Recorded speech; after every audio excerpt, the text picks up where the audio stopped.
Le 28 février 2011, soit il y a 12 ans jour pour jour, Annie Girardot rendait son dernier souffle, après s'être battue contre la maladie d'Alzheimer. C'était une grande actrice qui, dès les années 1950, avait tourné avec les plus grands noms du cinéma français, comme Alain Delon ou Jean-Paul Belmondo. Elle avait remporté, en 1977, le César de la meilleure actrice pour Dr Françoise Gaillan et, à 2 reprises, le César de la meilleure actrice dans un second rôle, en 1996 pour Les Misérables et en 2002 pour La pianiste. Si est donc une grande figure que les Français venaient de perdre, de quoi beaucoup les attrister. Cependant, un sentiment de colère avait gagné ses proches, qui s'étaient offusqués de voir que la famille du cinéma avait plongé l'actrice dans l'oubli. Cette famille-là, qu'elle aille se faire foutre.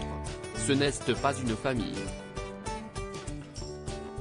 Ces gens l'ont laissé tomber, s'était emporté Brigitte Bardot. Son discours au César pour Les Misérables, en 1996. C'était très dur de la voir comme ça. Lui donner un César pour un second rôle, c'était presque l'aumône pour une actrice qui a autant marqué le cinéma, se souvenait de son côté Françoise Fabian. On l'a laissé crever. Le journaliste Henri-Jean Servat s'était également emporté, sur France 5 dans cet avou, la nouvelle vague n'a jamais voulu faire travailler Annie Girardot, jamais.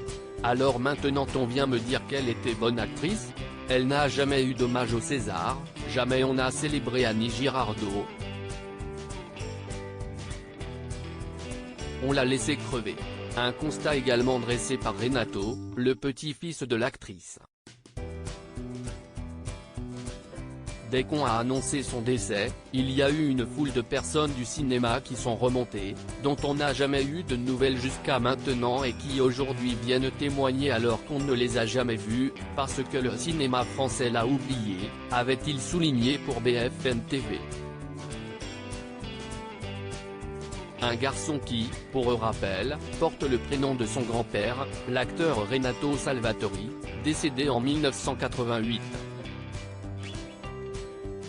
En effet, Annie Girardot avait rencontré ce comédien sur le tournage de Rocco et ses frères, avant de l'épouser en 1962 et d'avoir avec lui une fille prénommée Giulia, mère du jeune homme et de Lola, qui était aux côtés de sa grand-mère quand elle est partie paisiblement ce 28 février 2011.